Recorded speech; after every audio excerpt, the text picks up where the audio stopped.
G'day and welcome to G'day Crochet. I'm Trish and today we are going to do number 8.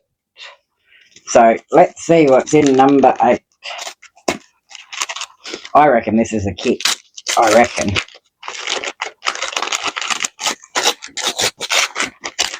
It is. Oh look, isn't that adorable? It's a little deer. That is adorable. And again, I think my mum had a sneak peek.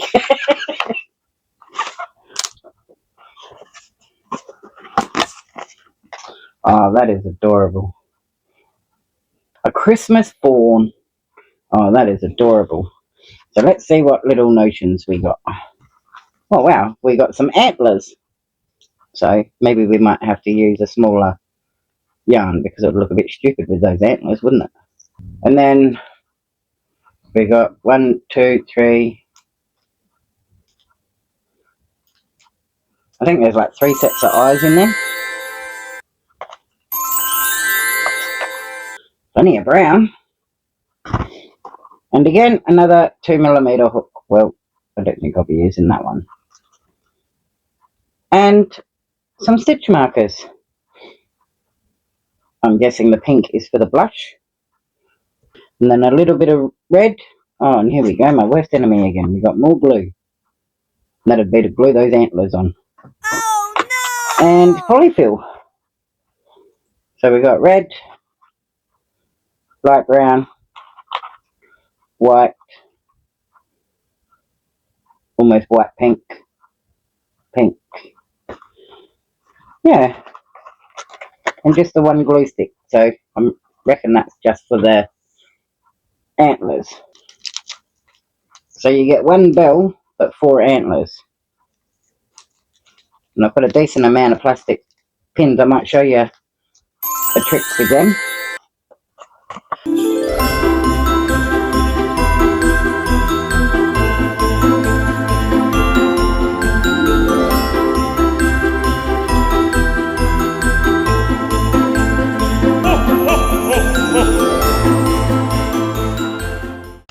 My mum came by earlier today and let's have a look. So we've got nutcracker wrapping paper and this is full, and I mean full. So we've got, hang on, you can't see, that's how big the box is, you can't see.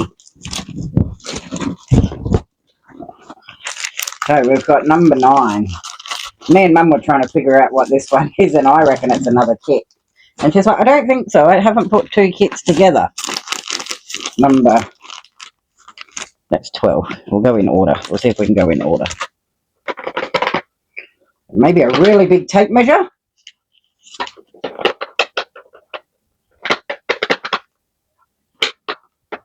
Clunks. So maybe a really big tape measure for number 10. Number 11, well, I reckon that's another kit. Number 12, feels squishy, so I reckon that would be more wool. I wouldn't have a clue. A marble in a box. So I don't know what that one would be. Pins, I reckon, for number 14.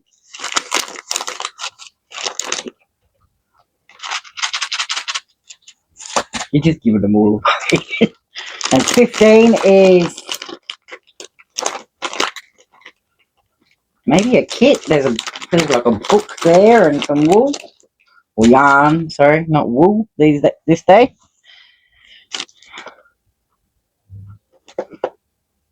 Another kit.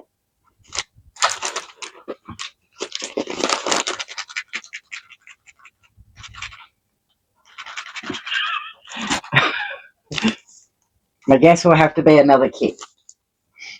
I'm sure Mum will be watching this to go, nope, nope. 18, I'm guessing more wool. Unless she's got more clothes in there, but it's too small for a quilt cover. 18. Oh, I missed 17.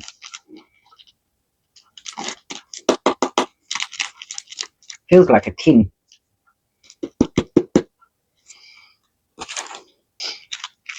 Not a gift card for Spotlight. I reckon stitch markers maybe.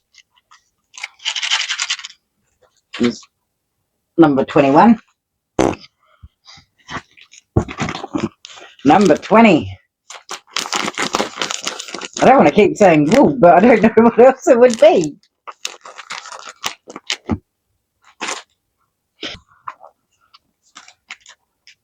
Another kit, I reckon.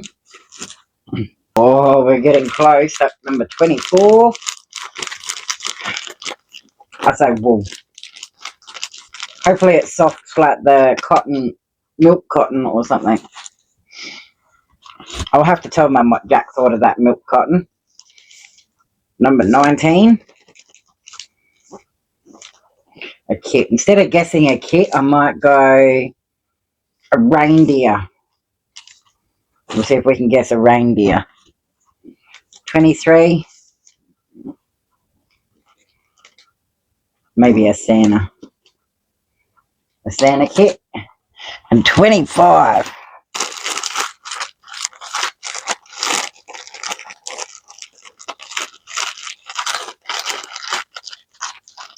Mum's probably gone, I know what that is.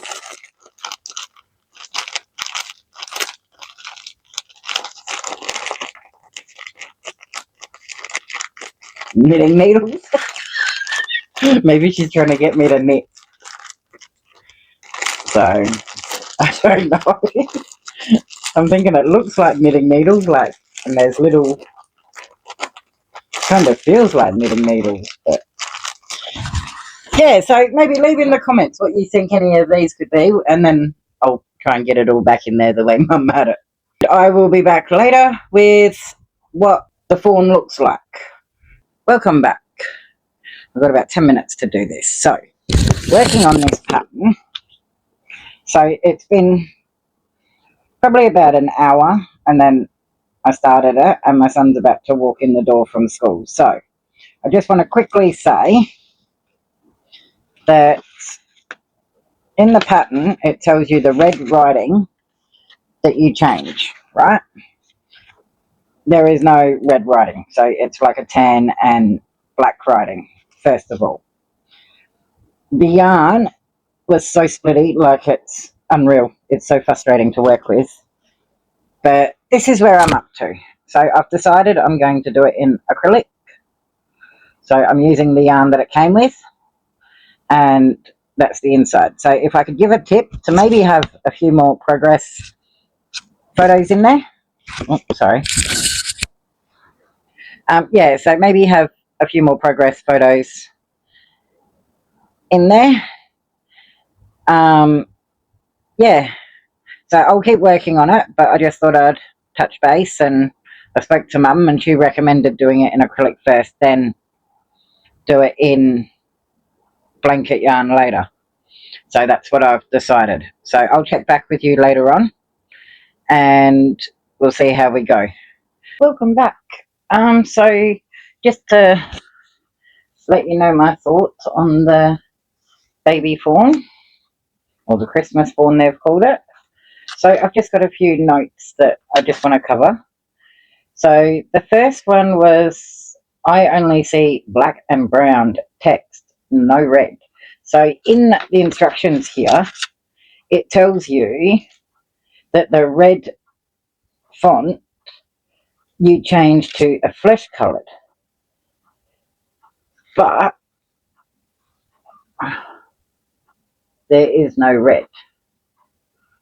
So that was the first issue that I had. And the second one is the yarn is so splitty. It makes it really hard to work with, and then you've got to undo it. Like today is actually Friday, so it's taken me that long to get this far. I'll explain this a bit later on. And just a note, the box does say perfect for beginners. Now, in saying that, it is one of those patterns that you need to read the whole pattern, maybe even twice, to sort of go, okay, yep, this is what I've got to do. Because the eye placement is right at the end, but it's actually really good because not only does it tell you what row to place the eye, but it tells you to count from, well, it does slip stitch chain one, so it tells you to count from the slip stitch, so many stitches, I think it was, and the 14th and the 24th stitch from the left of the slip stitch, then place the back buckle on the eyes. So that's my first pattern that actually said that. So it was very detailed. I liked that. That was fantastic. The trick that I learnt was I cut 2 pieces of post-it paper because on round 15 I had to frog it so many times because I was getting stitches from 14 and 16 and it was a nightmare. So that's just another little tip that you could probably do to keep track being a beginner. Now on to page 2 with the legs. They were tiny, like they're literally that big. And first you're doing 4 single crochet in the bottom, so you've got to try and hold it and then do the increase and single crochet and not lose count, and very fiddly in splitty yarn. So that's taken me a while. And as for the body part, as from the body, it's one of those patterns where you work from the legs and you make your way up the body. All right. So when doing that, so you attach one back leg, one front leg, and then you chain, and then you attach a front leg and then a back leg, and then it tells you to join to the other back leg. Now, it doesn't actually state where. So it says skip so many stitches, then join with the first hind leg. So a total of 54 stitches. And so then you should have a total of 54 stitches. But then working on the abdomen, it tells you to place a stitch marker in the 3rd stitch. But it doesn't say what part of the 3rd stitch. Like, am I doing the 3rd stitch on the side, the 3rd stitch from where I finished and started? Because I actually finished here, sort of thing. Like you sew there, and then you sew it closed, and then it tells you to place a stitch marker in the 3rd stitch. Now, was I just picking the 3rd stitch from that 5, that 5, that 5, or that 5? Like, what one was I doing? Now, as you can tell, he's a bit wonky. I'm going to get to that. All right. So, a bit more detail would have been nice. That's what the bottom of it's meant to look like, they reckon. All right. So that's what they reckon it looks like. Well, mine's a bit wonky. So because I didn't have 38 stitches, so I had extra stitches, so then I was decreasing. So another trick I just want to explain. So in the kit, it came with just more than 2 darning needles. And that would be, instead of using a massive knitting needle for this maybe 3-inch amigurumi thing, it's actually a really good idea to just use the plastic needles. So I've just got one there. I put that one in first, and then I put that one in, and then that one. And I use one to hold the tail. Then it comes with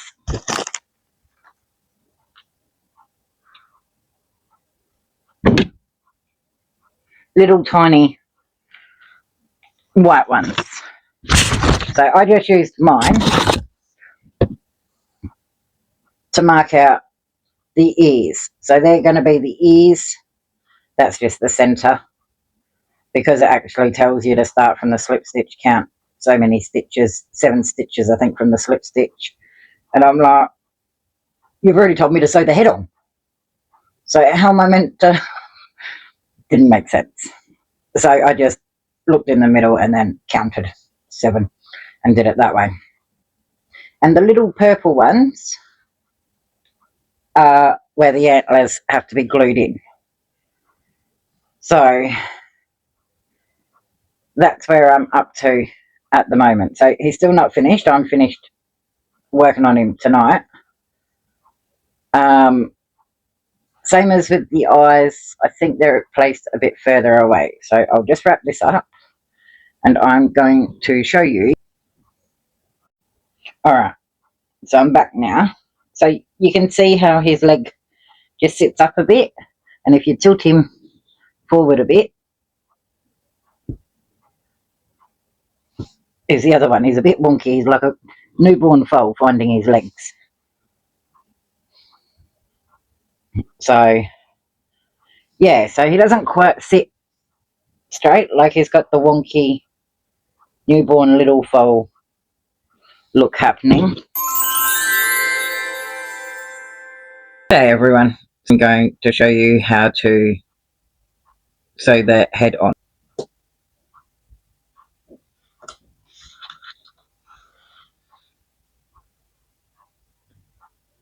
And I just thread the yarn. Now I find using a bent needle works just a little bit better.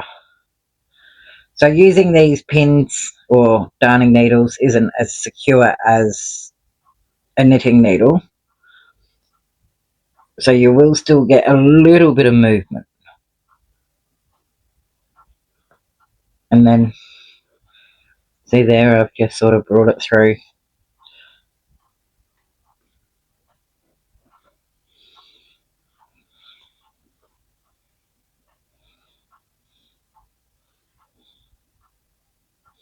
And then you just keep going like that. And to be honest with you, this is the first time I've done where there's a colour change on the top and not on the bottom.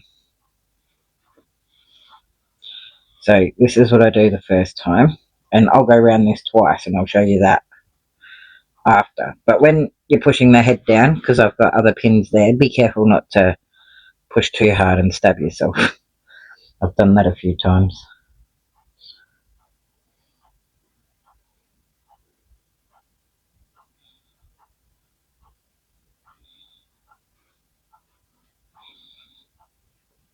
So I just go around like this. I don't do the, well, bring the arm through that loop.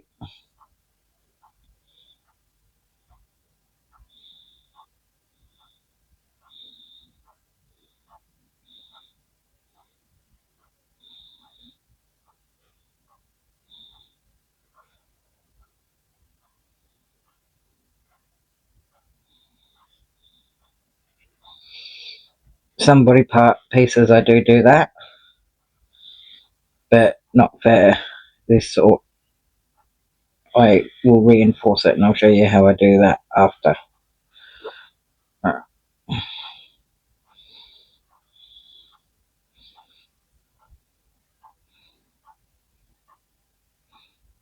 It's a bit more secure. I don't want his head moving too much, or her head.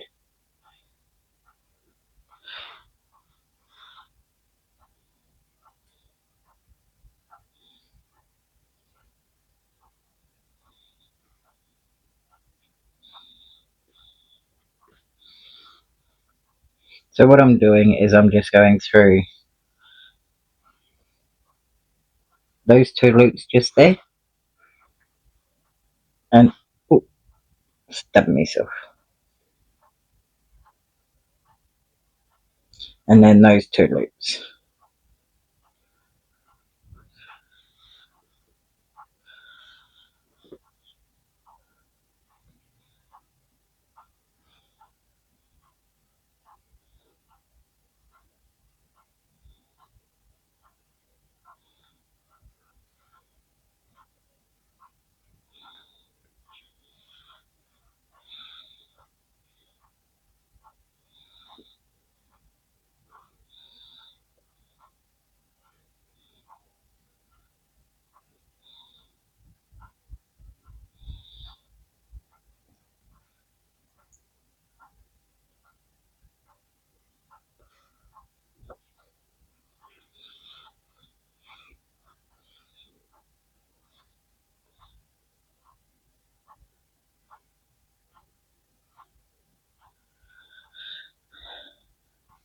And so that's how I do that bit.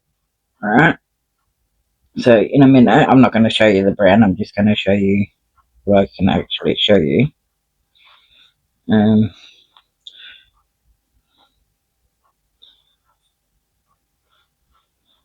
Move that brown yarn because we need that brown yarn to work on.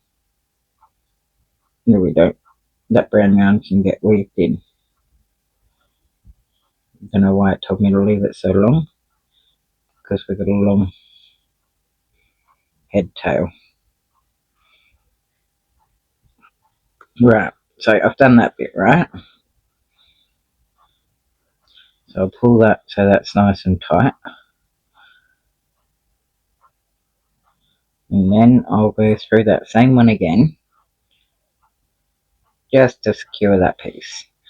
And we're just going to pretend that this is the last time we're going right around, as if it was the same colour. Then I'll move that. Actually, I might just weave that piece in now. There we go. So now that piece is out of my way. It's not going to bother me doing this piece. So now what we're going to do is we're going to reinforce this bit. So if a little child does get hold of it, it's not going to rip all the stitching out across. So it's that front loop there, like that. So it's like a front post.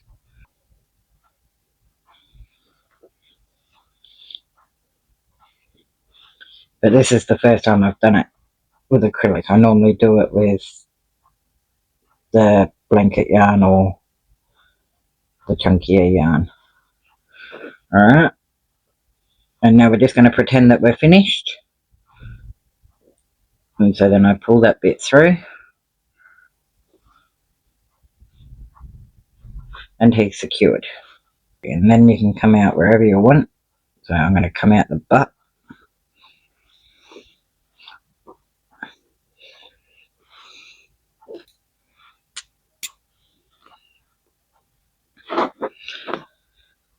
And so there you go. There's just a quick 10-15 minute tutorial on how I do that bit. So it's not the neatest, like I am still learning, but yeah, that has definitely helped me. And using these darning needles as mini knitting needles, like that's not moving. All right, I'm back now. Sorry to end that so abruptly. I had a phone call, and when I'm recording it doesn't make a sound, so I didn't know how long they were calling for. So while I was on the phone, I finished off the brown, and now that I'm closer, I can show you